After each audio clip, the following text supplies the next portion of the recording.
اعوذ باللہ من الشیطان الرجیم بسم اللہ الرحمن الرحیم واکتب لنا فی هذه الدنیا حسنہ وفی الآخرة انا ہدنا الیک قال عذابی اصیب به من اشاء ورحمتی وسعت كل شيء فسأكتبها للذين يتقون ويؤتون الزكاة والذين هم بآياتنا يؤمنون الذين يتبعون الرسول النبي الأمي الذي يجدونه مكتوبا عندهم في التوراة والإنجيل يأمرهم بالمعروف وينهاهم عن المنكر ويحل لهم الطيبات ويحرم عليهم الخبائث ويضع عنهم إثرهم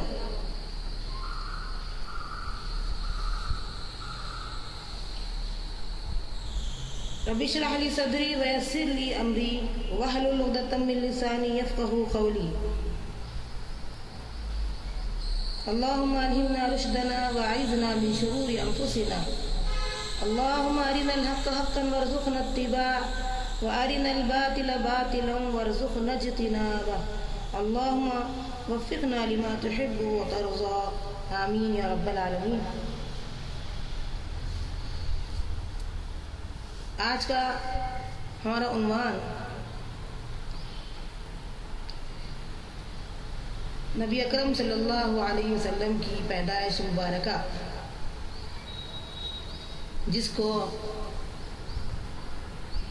دوسرے نام سے یاد رکھا جاتا ہے عید میلاد النبی۔ انشاءاللہ ہم سورہ اعراف سورت نمبر 7 کی آیت نمبر 156 اور 157 سے واضح کرنا چاہیں گے کہ اللہ رب العالمین اس تعلق سے ہمارے لیے کیا بیان دیا ہے۔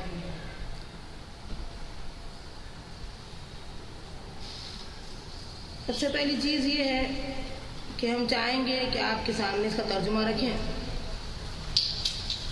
وَاکْتُبْ لَنَا فِي هَذِهِ الدُّنْيَا حَسَنَةً، ہمارے لیے اللہ اس دنیا میں نیکی لکھ دیجئے، وَفِي الْآخِرَةِ، اور آخرت میں بھی،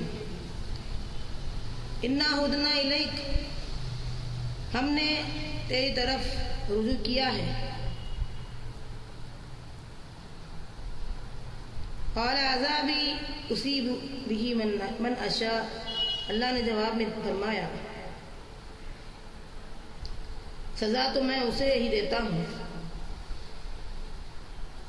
جسے چاہوں گا، ورحمتی وسعت کل شیء، میری رحمت بھی ہر چیز کو گھیرے ہوئے ہے۔ فَسَأَكْتُبُهَا لِلَّذِينَ يَتَّقُونَ، لہذا جو لوگ متقی رہیں گے اور جنہوں نے زکوٰۃ کا معاملہ جاری رکھا ہوگا اور ہماری آیتوں پر ایمان لاتے ہوں گے، وَالَّذِينَ هُمْ بِآيَاتِنَا يُؤْمِنُونَ، وہ ہماری ہر آیت پر، ہر بات پر ایمان لانے والے ہوں گے۔ الَّذِينَ يَتَّبِعُونَ الرَّسُولَ النَّبِيِّ الْأُمِّيِّ، الَّذِينَ وہ لوگ جو يَتَّبِعُونَ اتباع کرتے ہیں، پیروی کرتے ہیں، الرسول وہ رسول کی، النبی الامی جو امی ہے، الذی یجدونہ مکتوبا عندہم فی التوراۃ والانجیل، جس کا ذکر ہم اپنے تورات اور انجیل میں بھی لکھتے ہیں،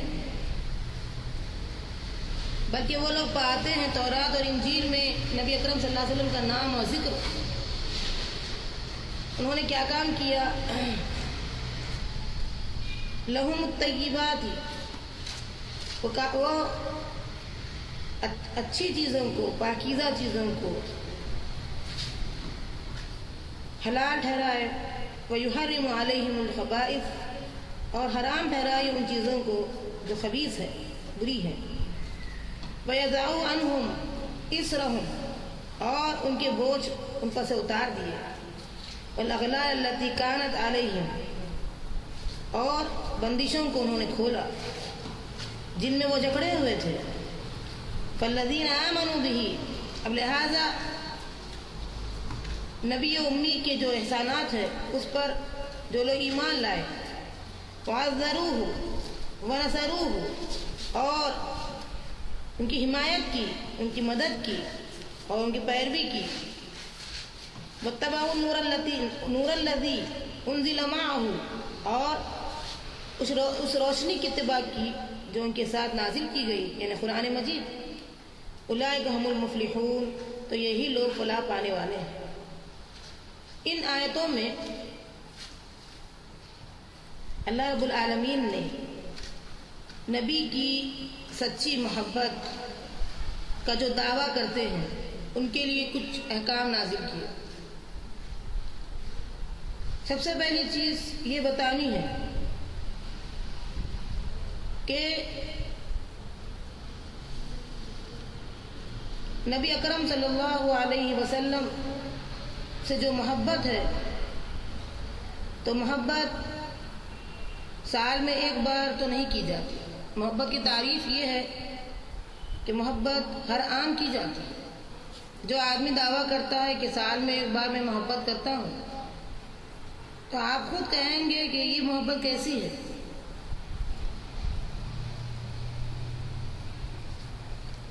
اور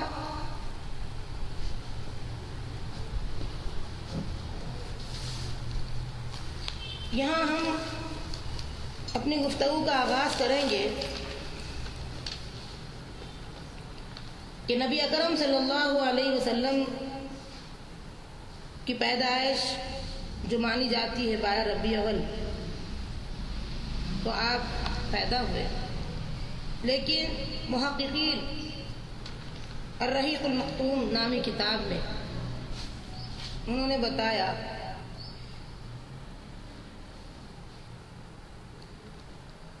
کہ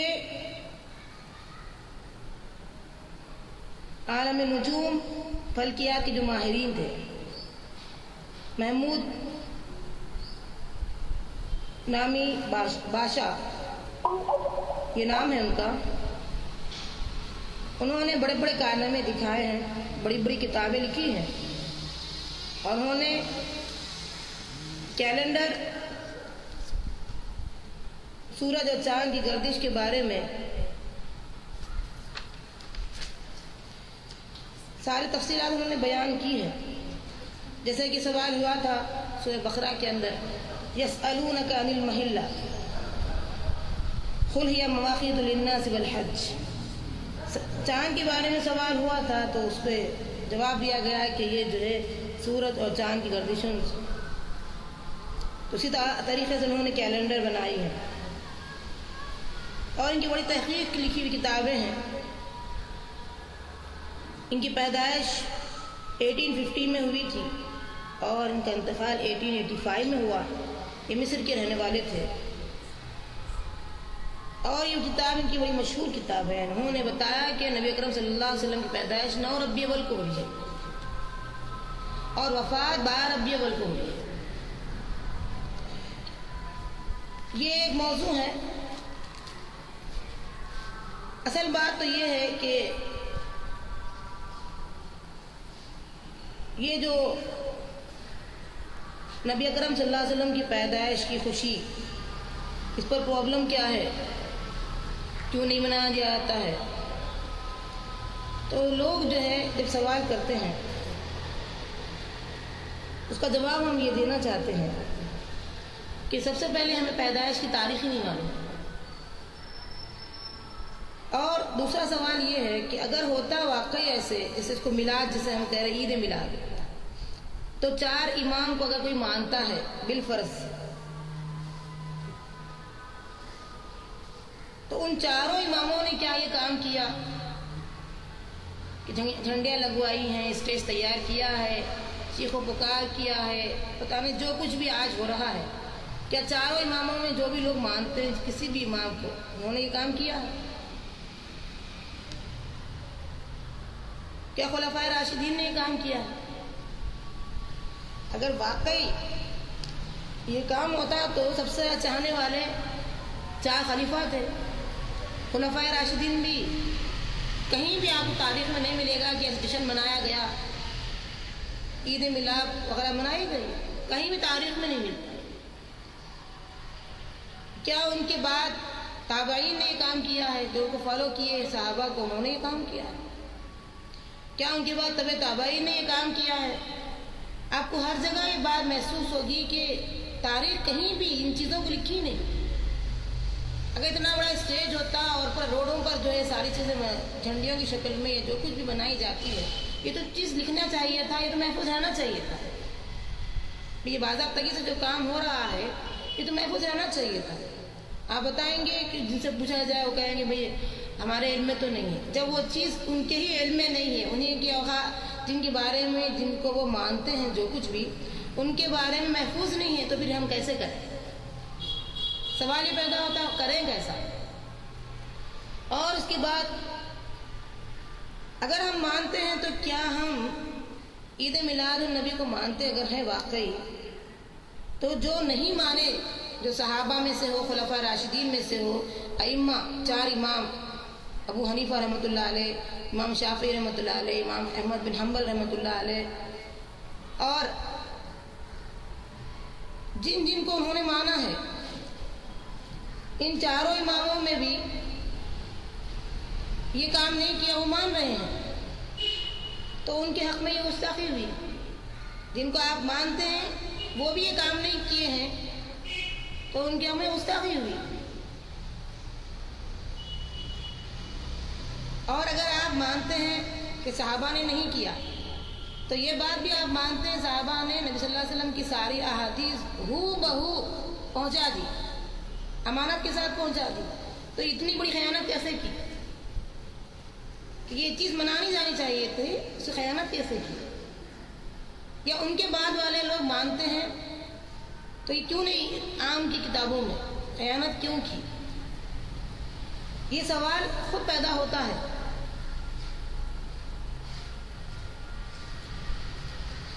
تو یہاں ہم وہ آیت سامنے رکھیں گے سورہ حجرات کی، لا تقدموا بین یدی اللہ ورسولہ واتقوا اللہ. سب سے بڑی چیز یہ ہے کہ کوئی بھی کام کرنے کا اختیار نبی کو بھی نہیں ہے جب تک کہ اللہ تعالیٰ نہ اختیار دے. تو امت کو کہاں سے اختیار آیا کہ جو منمانی زندگی گزار سکے، مرضی کے مطابق کوئی بھی کام کر سکے شریعت کے اندر؟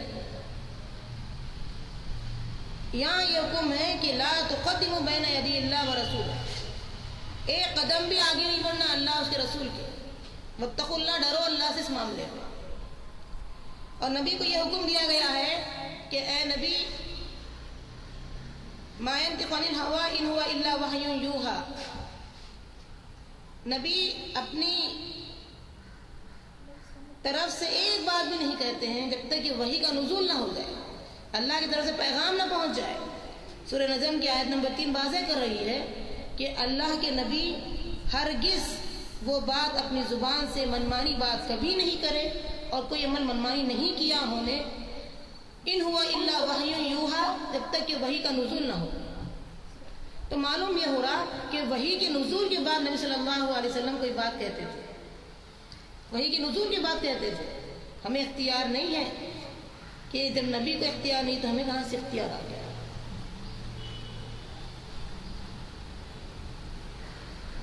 اور آپ یہ غور کریے کہ کوئی معمولی چیز تھی جو بھول جانے والی تھی، جو لکھی جانے کے قابل نہیں تھی، جو آج جو ہے ان کے ماننے والے جو ہے اس کو واضح کر رہے ہیں. یہ تو گستاخی ہوئی ان کے حق میں کہ انہوں نے امانت میں خیانت کی ہے. اس طریقے کی بات ہوئی ہے کہ انہوں نے واضح نہیں کیا. آپ کو پتا ہے نبی اکرم صلی اللہ علیہ وسلم کی چھوٹے چھوٹے عمل کو لکھا گیا ہے، تہجد کیسے پڑھے، اور آپ کے ساتھ جو معاملہ کیا ہے اتنا صفائی کے ساتھ، یہاں تک کہ آپ جس انداز میں بیٹھ کر جو چیز کو بیان کیے اس کے بھی جو ہے حالات کو واضح کیا، کیفیت کو ظاہر کیا. تو یہ اتنی بڑی بات کیوں نہیں کرے؟ اب میں آپ کو بتانا یہ چاہ رہی ہوں کہ ہمارا آپ کا کوئی جھگڑا اس میں نہیں ہے، اس میں بات کو قرآن اور حدیث کی روشنی میں سمجھنا ہے۔ وہ جھگڑا یہ ہے جو ہم سمجھتے ہیں تو وہ صرف اور صرف قرآن و حدیث کو ہٹا دیں گے تو جھگڑا شروع ہو جائے گا۔ قرآن و حدیث کو بیچ میں رکھیں گے تو آپ کی ہماری بات سمجھوتے والی ہو جائے گی۔ تو ہم آج یہ بتانا چاہیں گے انشاءاللہ کہ نبی صلی اللہ علیہ وسلم سے ہماری وفاداری کیسی ہو۔ وفاداری کا مطلب ہے اتباع، پیروی، فالو کرنا، اور وفاداری کے بنا محبت نہیں ہے۔ وفاداری کے بنا محبت نہیں ہوتی، محبت میں پہلی چیز وفاداری ہوتی ہے۔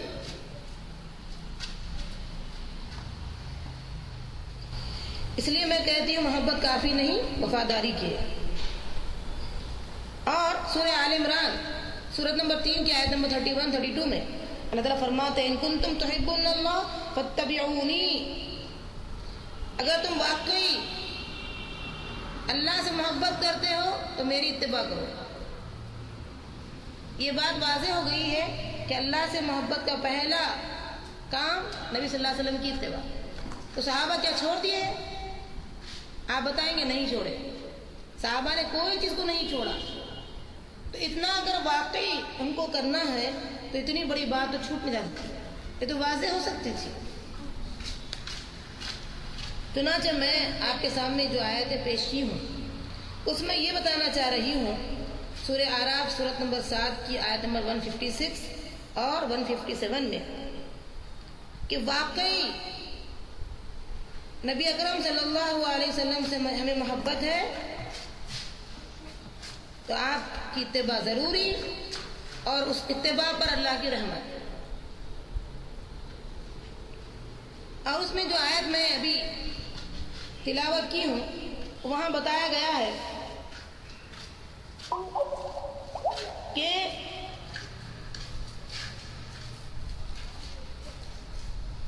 للذین یتقون ویؤمنون الزکاۃ والذین هم بآیاتنا یؤمنون،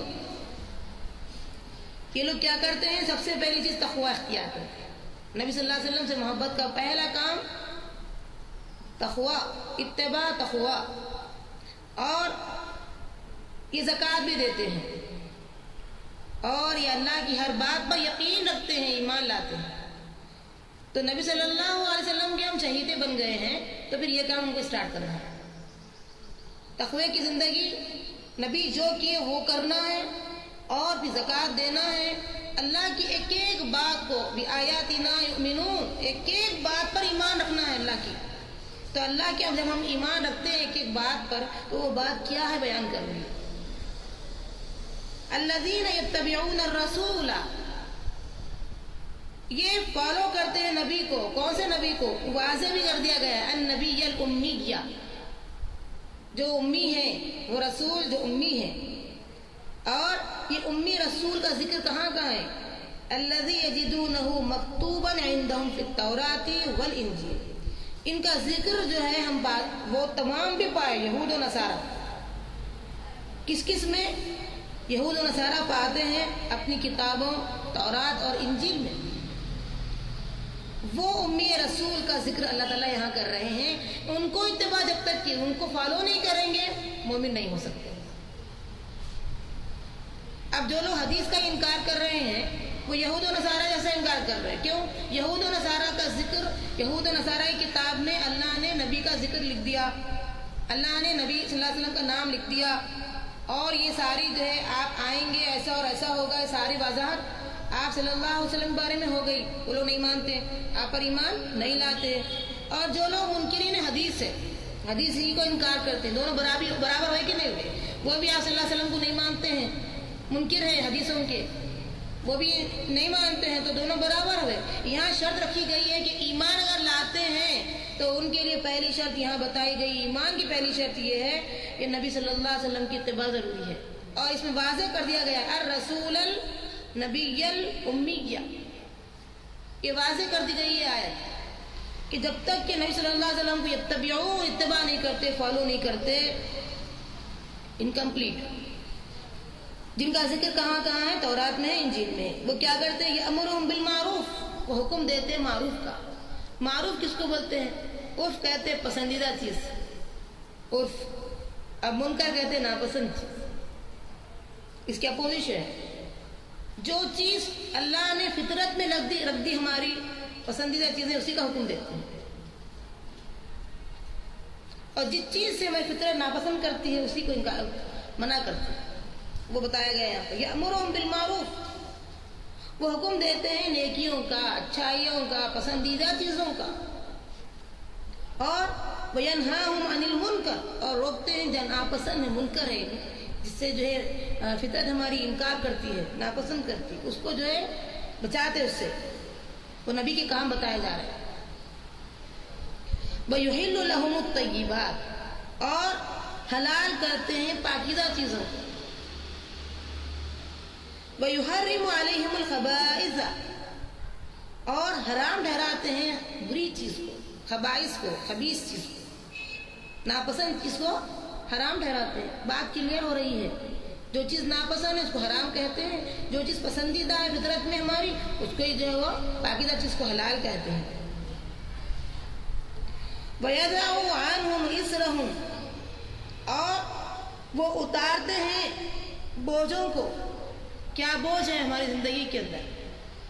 ابھی ہم آپ کو واضح کریں گے۔ سب سے پہلی چیز ہمارا بوجھ ہے شادی بیاہ، کڑی در کڑی بڑھتے چلے جا رہی ہے، ایک کے بعد دیگر کڑیاں بڑھتے چلے جا رہی ہے، اور آپ کو پتا ہے شادی اس قدر ہمارے لیے ایک بوجھ بن گئی ہے، اتنی مشکل کام بن گیا ہے۔ یہ ہم ہی عورتوں سے ہوا ہے، ہم سے ہی ہوا ہے، اور اللہ کل کے دن پوچھے گا ہم سے۔ جس طریقے سے میں نے نکاح کو آسان کیا تھا اور نبی نے اس بندشوں کو توڑا، اس کو تم کیسے مشکل بنا لیا؟ جب نکاح آسان نہیں ہوگا تو زنا آسان ہو جائے گا، جب زنا آسان ہو جائے گا تو پوری معاشرت کے اندر معاشرت سراس بڑھ جائے گی، یہاں تک کہ پورے معاشرے میں آپ جو دیکھ رہے ہیں آج کے جو حالات ہیں، جو دلی کا جو واقعہ ہوا ہے،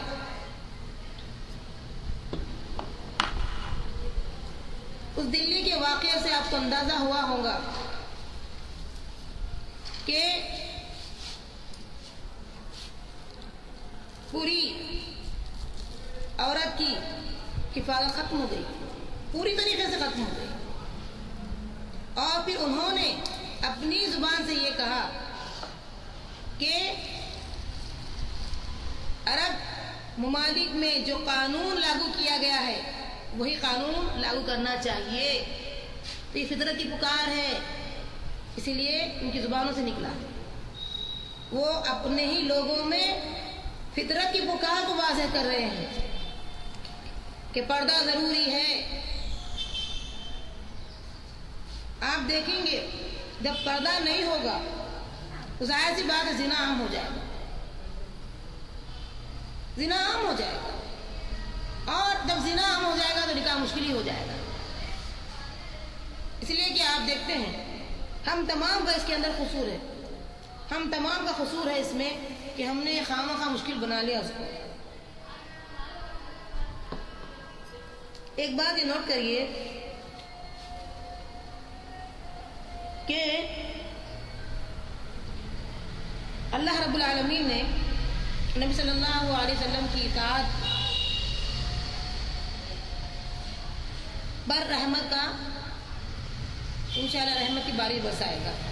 5 احسانات آپ صلی اللہ علیہ وسلم کے ہمارے اوپر ہوئے ہیں، 5 احسانات ہوئے ہیں، جس میں ہم پہلا بتائے تھے آپ کو کہ نیکی کا حکم دینا، وہ جو پکار ہمارے سینے میں ہے اسی بات کا آپ نے حکم دیا۔ دوسرا یہ کہ آپ برائی سے روکے۔ تیسرا یہ ہے کہ آپ نے اچھی چیزوں کو حلال کیا اور ناپسند چیزوں کو، خبیث چیزوں کو حرام کیا، اور آپ نے توڑ دیا، اتار دیا بوجھوں کو، مشکل بوجھوں کو۔ آج وہی بوجھ جو نبی صلی اللہ علیہ وسلم اتارے ہیں ہم اس کو چڑھا دیے۔ اتنے لاکھ کے بغیر شادی نہیں ہوتی، یہ دینے کے بعد ہی جب شادی بیاہ بھی ہو رہی ہے تو اس کے بعد بھی کئی مسائل کھڑے ہوئے ہیں. اس کی واحد وجہ کیا ہے؟ ہم قرآن سے بہت دور ہیں. ہم نامی اعتبار سے مسلمان ہیں، حقیقت میں مسلمان نہیں. اگر واقعی مسلمان ہوتے تو نبی صلی اللہ علیہ وسلم کی پوری پیروی کرتے، اطاعت کرتے. یہاں یہ جو بتایا جا رہا ہے. اور آپ کو یہی بات معلوم ہونا چاہیے کہ اللہ رب العالمین نے اس میں 3 اہم باتوں کا اور ذکر کیا ہے. ایک یہ ہے طیب فی النفس، طیب فی البدن، طیب فی العقل، طیب فی الصحہ اور طیب فی البیع. یہ اس کے اندر جو چیزیں آئی ہیں اس میں ایک ایک بار میں واضح کروں گی. ہر طریقے سے نبی صلی اللہ علیہ وسلم پاک چیزوں کا ذکر کیا ہے. ہر طریقے سے نفس کی پاکیزگی ضروری ہے. نفس کے اندر یہ لالچ آتا ہے، اتنا بوجھ ڈالے، اتنا یہ کرے. چونکہ ہم کسی کی بیٹی لا رہے ہیں تو اس دولت کے ساتھ آنی چاہیے بیٹی. یہاں ہمارے نفس کے اندر فطور ہے.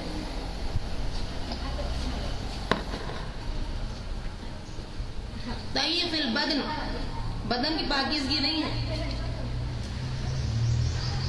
طیب فی العقل، عقل کی پاکیزگی نہیں ہے. طیب فی الصحہ، صحت کی پاکیزگی نہیں ہے. تو اب اس سماج میں کیا ہو رہا ہے؟ سماج میں بہت بڑا نقصان ہو رہا ہے. نقصان یہ ہو رہا ہے سماج کے لیے کہ ایسے جب معاشرتی شرائط بڑھتے چلے گئی، زنا بڑھتے چلے گیا، تو لوگ اپنے آپ کی حفاظت کے لیے پکارنا شروع کر دیے کہ ہماری حفاظت کہاں ہوگی. یہ سب سے بڑا نقصان ہوا.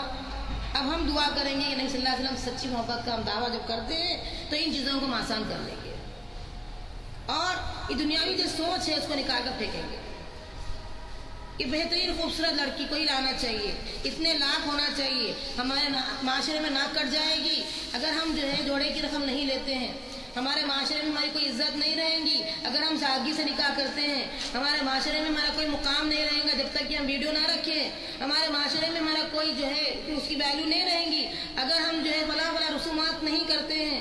یہ تمام چیزیں ہیں توق، یہ بوجھ جس کو نبی صلی اللہ علیہ وسلم کاٹ کے پھینک دیے. اور محبت ہے تو جتنے لوگ محبت کر رہے ہیں ہر مسئلے میں نبی صلی اللہ علیہ وسلم کی محبت کا اظہار کریں گے جیسے کہ نبی صلی اللہ علیہ وسلم نے ان تمام چیزوں کو کاٹ کے پھینک دیا. یہ ہے صحیح محبت. سال میں ایک بار نہیں دکھائی جاتی ہے، اسٹیج پہ تیار کر کے نہیں بتایا جاتا ہے. محبت اس کو کہتے ہیں. کوئی آدمی اگر کہتا ہے میں اپنے میاں سے محبت کرتی ہوں سال میں ایک بار، تو آپ بولیں گے کہ کیسی محبت ہے؟ محبت تو ہر عام ہوتی ہے، کوئی سیکنڈ نہیں چھوٹتا ہے جس میں محبت نہ کی جائے. محبت میں وفاداری ہوتی ہے، محبت میں خلاف ورزی نہیں کی جاتی. اور آج ہم 2 بھی چیزیں یہاں دیکھ رہے ہیں کہ نبی صلی اللہ علیہ وسلم کا ہمارا معاملہ کیا ہے. جس چیز کو آپ نے توڑا ہے ہم وہی کام کرنے آئے ہیں. یہ کیسی محبت ہے؟ جس چیز کو آپ نے آسان کیا ہے اس کو ہم مشکل بنا لیے ہیں.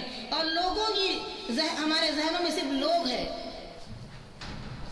ہم سے دعویٰ کرتے ہیں آمنت باللہ و ملائکتی و کتبی و رسولی، ہم تو ایمان لا اللہ پر، ملائکہ پر، فرشتوں پر اور کتابوں پر، رسولوں پر، لیکن یہ دعوے ہمارے عمل میں بالکل صحیح نہیں ہے. کہ توڑنا ضروری ہے. نبی صلی اللہ علیہ وسلم کو بھیجا گیا اس کو توڑنے کے لیے. آج ہم طے کریں گے کہ واقعی ہم نبی کی سچی جو ہے امتی بنیں گے تو یہ کام کو آسان کر دیں گے. ہمارے ہاتھ میں نہیں ہے، ہمارے ہاتھ میں نہیں ہے کہ خالی ہم اتنا سوچ سکتے ہیں کہ خوبصورت بچی کو لائیں گے تو خوبصورت اولاد ہوگی. ضروری نہیں ہے. کتنے حسین و پری جو ہے بچوں کو لایا گیا بہویں بنا کر کے، کیا ان کی اولاد ویسے ہی نکلی؟ کوئی ضروری چیز نہیں ہے. اور کیسے یعنی بالکل ایک عام جن کو ہم جیسے سمجھتے ہیں کہ اتنے خوبصورت نہیں ہے ان کی بہترین اولاد نکلی.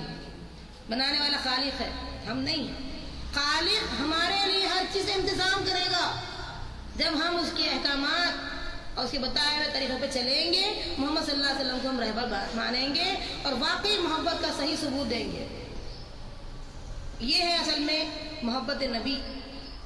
اور عظمت کا تقاضا کیا نبی کی؟ ہم جو نبی کہیں گے وہی کریں گے. آپ چنانچہ دیکھ رہے ہیں خبیث میں بھی یہ چیزیں آتی ہیں. خبیث فی النفس، خبیث فی البدن، وخبیث فی العقل، وخبیث فی الصحہ. ہر طریقے سے خبیث چیزوں کو ہم نے اپنایا ہے، اور پھر ہم دعوے کر رہے ہیں نبی سے ہماری محبت سچی ہے، جبکہ نفس میں ہماری ذاتی باتیں ہیں، ہم اپنی ذاتی باتوں کو نفس میں رکھا ہے۔ اور آپ جانتے ہیں نفس میں ہماری تمام وہ خواہشات ہے کہ لوگ ہم کو کیا کہیں گے۔ کیوں ہم اس لیے کہتے ہیں لوگ ہمیں کیا کہیں گے؟ کیونکہ لوگوں کے پاس جنت یا جہنم کا تصور ہمارے ذہنوں میں آ گیا ہے کہ لوگوں کی نظر میں ہم آئیں گے جنت ملیں گی، لوگوں کی نظر سے ہم گر جائیں گے جہنم ملے گی۔ یہ تصور نے ہمیں مجبور کیا ہے۔ اگر قرآن کی آیتوں میں واقعی ہم ایمان لاتے ہوتے تو ہم ہر اعتبار سے اپنے آپ کو پاکیزہ مانتے۔ آج اتنے خبیث ہو گئے ہیں، ہمارا نفس، ہمارا بدن، ہماری صحت، ہماری عقل، وہ پھر ہم طیب کر سکتے ہیں اس کو ان آیتوں کی روشنی میں، جس کی وجہ سے ہم دیکھ رہے ہیں ہماری عورتیں غیر محفوظ ہو گئی ہیں، بلکہ چرچا ہو رہا ہے، اعلانات پر اعلانات کیے جا رہے ہیں کہ ہمیں سعودی عرب کے قانون کو لاگو کرنا ہوگا۔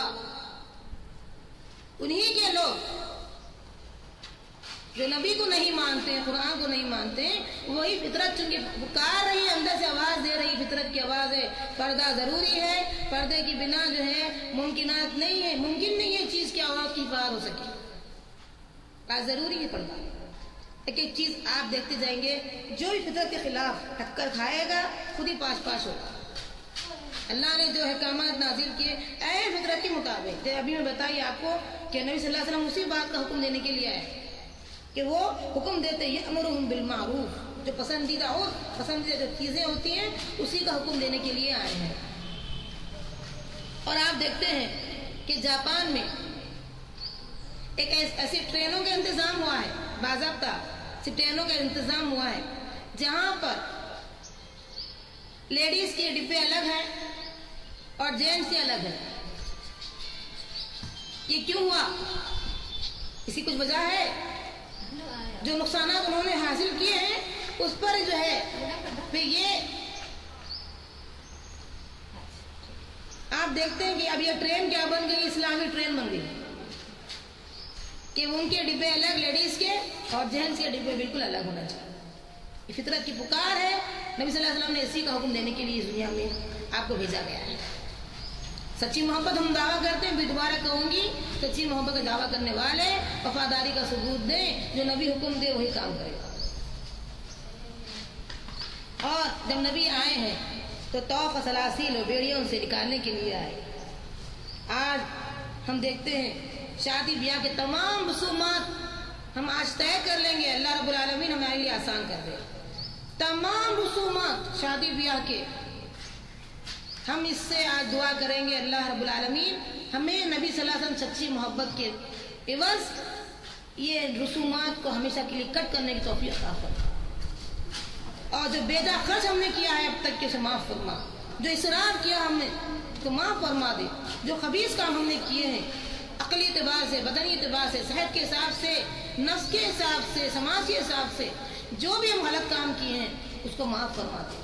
ہم آج سے انشاءاللہ نبی اکرم صلی اللہ علیہ وسلم کی سچی محبت کا ثبوت دینا چاہیں گے، اور جو کام آپ نے کرنے کا حکم دیا اور آپ کو بھیجا گیا اس مقصد کے لیے ہم انشاءاللہ اس کو قائم کریں گے انشاءاللہ۔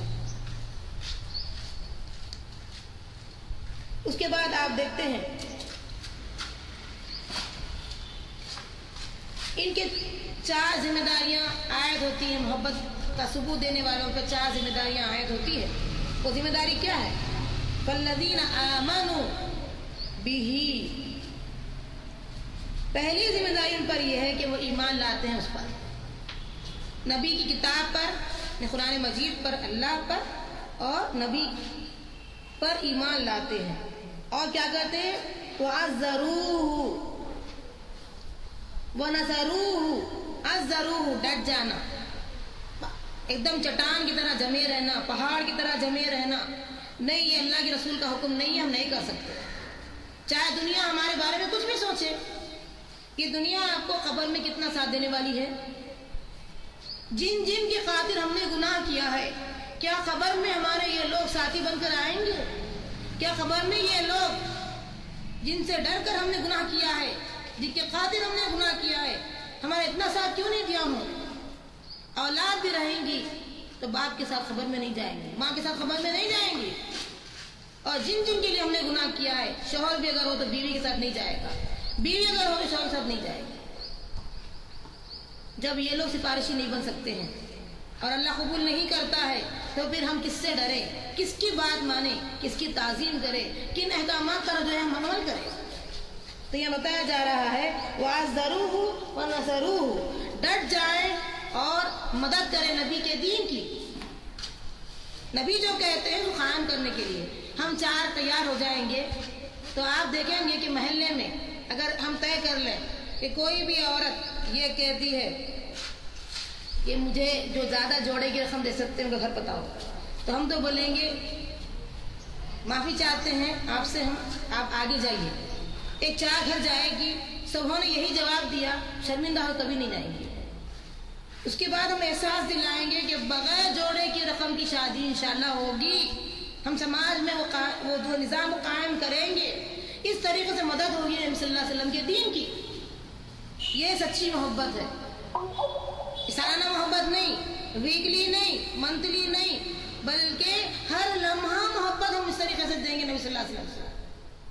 سچی محبت کے دعوے ایسے ہوتے ہیں، عمل سے کیے جاتے ہیں، جلوسوں سے ہنگاموں سے فائدہ نہیں ہوتا۔ اور وَاتَّبَعُوا، اور ہم اتباع کریں گے، پیروی کریں گے، النور الذی انزل معہ، اس نور کی، اس قرآن کی جو آپ کے ساتھ اتارا گیا، انزل اتارا گیا، معہ آپ کے ساتھ۔ نبی صلی اللہ علیہ وسلم چھوڑا نہیں ایسے ہی، بلکہ ایک بکلیٹ کے ساتھ چھوڑا ہے آپ نے۔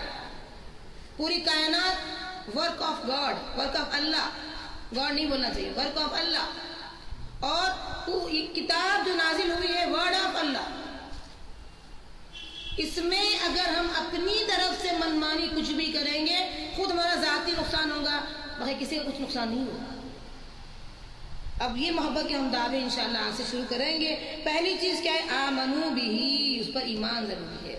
وعزروہ، ڈٹ جانا، چاہے دنیا کچھ بھی کہے، اللہ آپ کا ساتھی ہے، اللہ آپ کا ساتھ دے گا انشاءاللہ۔ ونصروہ، اور مدد کریں گے انشاءاللہ نبی کے دین کی، نبی جو لائے ہیں دین اس کی مدد کریں گے۔ واتبعوا، اور اتباع کریں گے، فالو کریں گے، ایک کے پیچھے ایک کو تیار کرتے چلے جائیں گے۔ آپ یہ مت سمجھیں ہم اکیلے کیا کر سکتے ہیں، نبی صلی اللہ علیہ وسلم اکیلے آئے ہیں، پورے ورلڈ میں اللہ نے آپ کو ورفعنا لک ذکرک، آپ کے ذکر کو بلند کر کے بتا دیا، آپ کی محنت قبول کی گئی۔ اذا جاء نصر اللہ والفتح، فتح نصیب ہوئی آپ کو، اللہ کی مدد ملتی ہے۔ ہم ڈٹ جانا چاہیے، ہم انشاءاللہ یہ کام کریں گے۔ اللہ پر ہمارا جتنا ایمان، اللہ کی جتنی معرفت رہیں گی، اللہ کی جتنی ہماری پہچان رہیں گی، ہم اس کی باتوں کو اتنا ہی جو ہے اسی حساب سے عمل کرتے جائیں گے انشاءاللہ۔ اللہ جو کہہ رہا ہے اسی میں فائدہ ہے، ہر چیز اللہ کے ہاتھ میں، اسی کو منواؤ، اسی کے حکم کو جو فالو کرو۔ اور اس کے لیے رہبر کون رہیں گے؟ ہمیں گائیڈ کرنے والے محمد رسول اللہ صلی اللہ علیہ وسلم۔ تو واتبعوا، اتباع کر رہے، نور الذی انزل معہ، اس نور کی، اس روشنی کی جو اندھیرے سے نکال کر جو ہے ہمیں ظلمات سے نکال کر نور، روشنی، ہدایت، ہماری فطرت کی پکار پر ہمیں حکم دیا گیا، اور جو خبیث چیزیں روکا گیا، جو ہے توق و سلاسل ہم نے اپنے طرف سے جکڑ لیے ہیں، شادی بیاہ میں، حلال و حرام میں، جائز ناجائز کاموں کے اندر ہم نے پکڑ لیا ہے توق و سلاسل، اس کو جو توڑنے آئے ہیں اس نور کی طرف ہم جائیں گے انشاءاللہ۔ اولئک هم المفلحون، تو یہی لوگ کامیاب ہونے والے ہیں۔ اللہم ربنا جعلنا منہم، اللہم ربنا جعلنا منہم، اللہ ہمارا شمار ان لوگوں میں کر دے۔ اس میں جو پوری وضاحت آپ کو ہو چکی ہے کہ مفلحون کیوں کہتے ہیں، کامیابی کیا چیز ہے، یہ جب ہم چار ذمہ داریوں کو نبھائیں گے تو امید رکھیے کامیابی ہے، امید رکھیے یہ محبت کا سچا ثبوت ہم نے دیا ہے، یہی پروف ہے محبت دینے کا۔ اور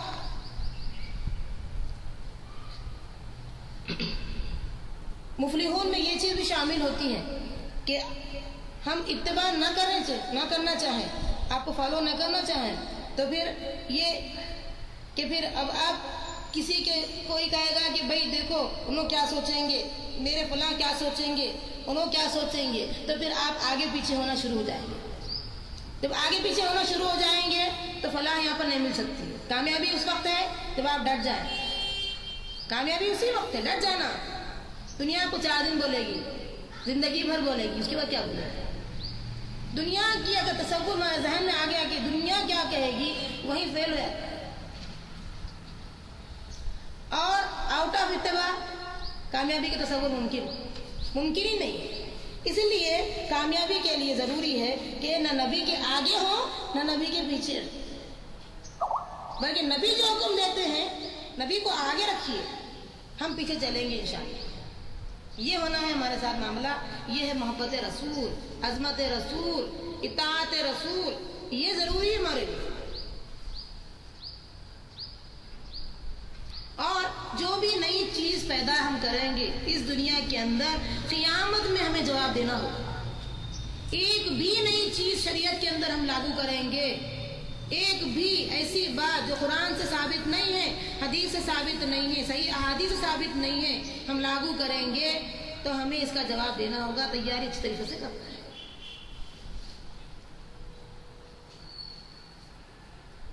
اور یہ بات بھی آپ نوٹ کریے، کچھ لوگ کہیں گے کہ یہ آپ اتنا زیادہ ہمیں ایسے کیوں بتا رہے ہیں، ہم ایسے کرنے سے آپ کو پرابلم کیا ہو رہا؟ تو ہم ان کو ایک ہی پہ جواب دیں گے، آخری جواب وہی جواب رہے گا کہ پرابلم ہمیں کچھ بھی نہیں ہے، بلکہ پرابلم جس کو آپ مانتے ہیں انہی پر حرف آ رہا ہے. وہ لوگ نہیں مانے، آپ من مارے.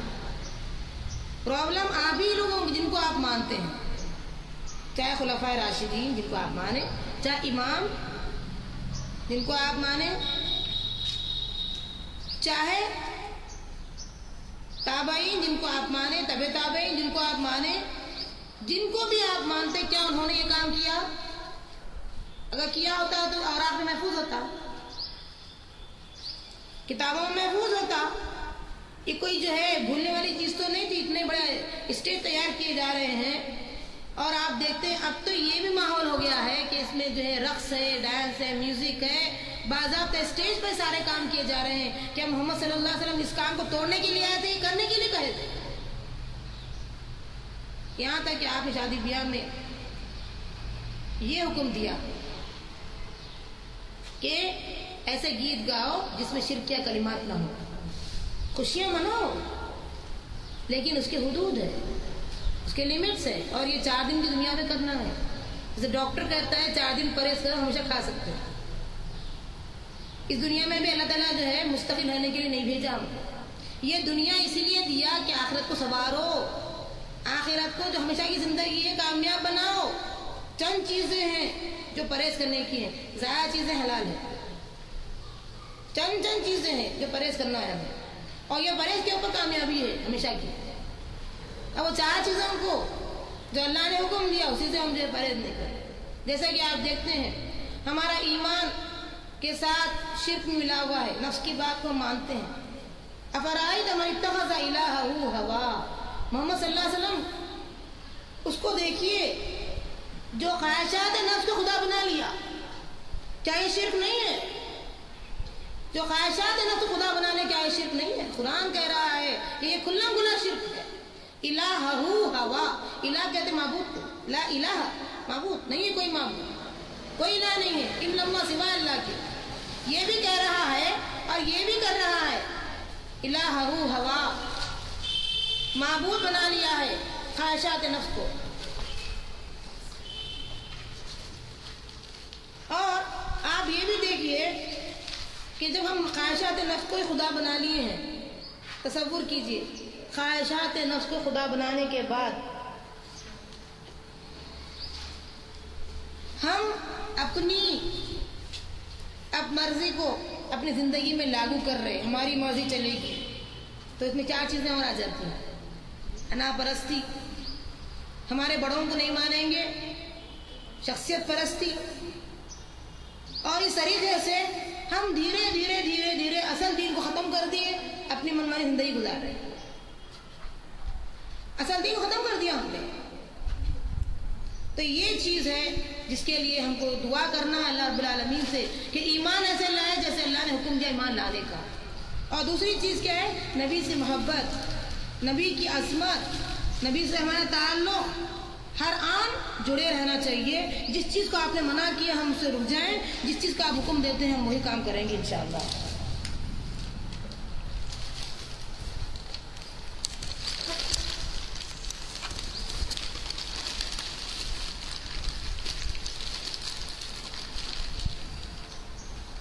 اور یہ بات اس میں نوٹ کریے، کچھ لوگ بولیں گے ایسے کیسے، تو آپ ان سے یہ بولیے کیا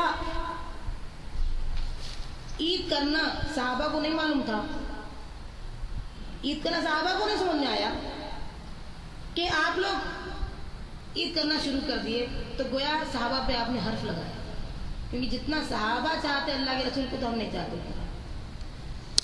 ہر اعتبار سے انہوں نے ساتھ دیا، جان تک دے دی اللہ کے نبی کی حفاظت کے لیے، دین کی حفاظت کے لیے جان تک دے دی انہوں نے، تو یہ کام کیوں نہیں کیا؟ کہاں لکھا ہوا؟ اور آپ یہ بتائیے، کچھ لوگ بولیں گے کہ ہم اس لیے مناتے ہیں کہ یہ ہمارے نبی سے سال میں ایک بار کم سے کم لوگوں کو قریب کیا جائے، ایک اسٹیج تیار کیا جائے وغیرہ وغیرہ۔ آپ ان کو یہ بتائیے کہ یہ محبت جو آپ سال میں ایک بار کرنا چاہتے ہیں، محبت کی تعریف میں نہیں آتی، محبت کی تعریف میں نہیں آتی، محبت ہر پل کی جاتی ہے۔ جیسے صحابہ ہر پل نبی سے محبت کا دعویٰ عمل سے بھی کیے ہے، زبان سے بھی کی ہے۔ اور انشاءاللہ جب ہم آگے بڑھیں گے تو ایک اور نقطہ ہمارے سامنے نکلے گا، وہ یہ ہے کہ اللہ کے نبی صلی اللہ علیہ وسلم یہ بتاتے، مسند احمد کی حدیث ہے کہ اگر کوئی شخص روزہ رکھتا ہے اور اس کے منہ سے تھوڑی سی بو آتی ہے، اللہ کی نظر میں بھی وہ خوشبو ہے، وہ مشک سے زیادہ خوشبودار چیز ہے اللہ کی نظر میں۔ اب آپ تصور کیجئے، نبی کی جو بات، نبی کی بات تھی، اللہ نے کہا نبی کی بات تھی، تو ہم نے اس کو فالو کیا۔ اب ہم کیا کریں گے؟ ایک ایسا نظام قائم کریں گے کہ نبی کی ساری باتیں جو آپ نے عمل سے جو ہے ہمیں ثابت کر کے بتا دیا، یہ عمل کرنا چاہیے، یہ محبت کا صحیح جو ہے ثبوت ہے، اور اس طریقے سے جو ہے وفاداری تمہیں کرنی ہوگی، تو انشاءاللہ ہماری کوئی چیز لوگوں کو ناپسند آئے، یا لوگ کچھ بھی ہمیں ایکسٹریم میں چلے جا رہے ہیں بولے، یا جو الفاظ ان کو پسند ہیں ان کو بولنے دیجئے، آپ ڈٹ جائیے، کیونکہ اللہ کی نظر میں جو چیز پسندیدہ معطر کرنے والی خوشبودار ہے وہ نبی صلی اللہ علیہ وسلم کا ہر عمل ہے۔ ہم آج سے ڈٹ کر کے وہ عمل کو اختیار کریں گے۔ لوگ کہیں گے بدبو آ رہی ہے، ہم کہیں گے ہم معطر ہو رہے ہیں نبی صلی اللہ علیہ وسلم کے ہر عمل کو کرتے ہوئے انشاءاللہ۔ یہ سچی محبت کا جو ثبوت ہے، اللہ سے دعا کر کے قدم آگے بڑھاتے جائیں گے، کیونکہ جو لاسٹ بات مجھے اب سب سے اہم کہنی ہے وہ یہی ہے کہ انتقال ہونے کے بعد ہمیں کفنایا جاتا ہے۔ آپ کو پتا ہے ہمارے باڈی کو کفناتے ہیں ہمارے لوگ، انتقال کے بعد ہمارے باڈی کو ہمارے لوگ کفناتے ہیں، لیکن ایک کفن آتا ہے ہماری روح کے لیے بھی، ہماری روح کے لیے کفن آتا ہے، وہ کفن ہے خوشبودار معطر، کیونکہ ہم نبی کے اعمال کو اختیار کیے، واتبعوا نور الذی انزل معہ، ہم اس نور کی اتباع کیے جو اللہ نے آپ کے ساتھ اتارا ہے، قرآن مجید اور صحیح احادیث، پکی مستند صحیح احادیث پر ہم نے عمل کیا۔ اس نور کے ساتھ آنے کی وجہ سے ہمارا جسم معطر ہو گیا، اللہ کے نبی کے رنگ میں رنگ مل گیا، تو یہی روح معطر انداز میں پاکیزہ خوشبودار کفن میں جائے گی۔ تو دو ہمارے ساتھ کفنائے جاتے ہیں، دو چیزیں، ایک تو روح کو کفنایا جاتا ہے، دوسرے باڈی کو کفنایا جاتا ہے۔ اور یہ روح چونکہ ہم نے کبھی کسی معاملے میں کمی نہیں کی، اللہ کی اطاعت میں کمی نہیں کی، اللہ کی باتوں میں کمی نہیں کی، اور جو حکم ہے جس کو حلال انہوں نے ٹھہرایا ہم حلال ٹھہرایا، جس کو حرام ٹھہرایا ہم نے حرام ٹھہرایا، طاق و سلاسل اور بیڑیوں کو جو کاٹ کر پھینکا ہے نبی صلی اللہ علیہ وسلم نے، ہم نے بھی نکاح کو اس طریقے سے آسان کر کے طاق کو کاٹ دیا ہے۔ اور جائز کو جائز قرار دیا ہے، ناجائز کو ناجائز قرار دیا ہے۔ لوگوں کی باتوں کو ہم نے جو ہے جیسے نبی کی باتوں کو ماننا چاہیے ہم نے ویسے نہیں مانا ہے، نظر انداز کیا ہے، ڈٹ گئے ہیں اور نبی کے دین کی مدد کی ہے انشاءاللہ۔ تو یہ جو ہے بہترین عمل، معطر عمل، خوشبودار عمل تو اللہ کے نبی کی نظر میں، اللہ کی نظر میں خوشبودار ہے، وہ کفن ہماری روح پہنے گی انشاءاللہ۔ ایسا وقت آ جائے کہ ہم اس مختصر زندگی کے اندر بہترین روح تیار کر لیں، کیونکہ روح بلندی سے آئی ہے، اس کو بلند مقام جانے کے لیے انتھک محنت کی ضرورت پڑتی ہے۔ خوشبودار بننے کے لیے نبی کے اعمال سے خوشبو بنانا پڑتا ہے، اپنے اعمال میں خوشبو لانا پڑتا ہے۔ اس خوشبودار معطر اعمال کے ساتھ انشاءاللہ جائے گی روح ہماری اوپر۔ کیا کہنے زندگی کے، آیا جس کام کے لیے کیا وہی کام، جو مقصد کے لیے دنیا میں آیا تھا مقصد کو پورا کر دیا۔ اور بد نصیب وہ ہیں جو آئے اس کام کے لیے لیکن خبیث کاموں میں، شیاطین کاموں میں اور من گھڑت چیزوں میں اور اللہ کے نافرمانی میں زندگی بسر کی، اور جو روح بلندی سے آئی تھی اس کو بلند مقام نہیں دیا۔ بدبودار خبیث روح، اتنی بدبو، اتنی گندی، ایسے گندے کفن میں اس کو جو ہے لپٹا جائے گا اسی روح کو۔ اللہ تعالیٰ سے ہم دعا مانگیں گے، اللہ تعالیٰ آپ کو ہم کو صحیح سمجھ عطا فرما، قرآنی سمجھ عطا فرما اور صحیح احادیث پر عمل کرنے کی توفیق عطا فرما اور نبی سے ہر پل محبت کرنے کی توفیق عطا فرما۔ جو کچھ کام اب تک ہم سے نادانے دانے جس انداز میں بھی ہو چکے معاف فرما دے، اور آج سے ہمیں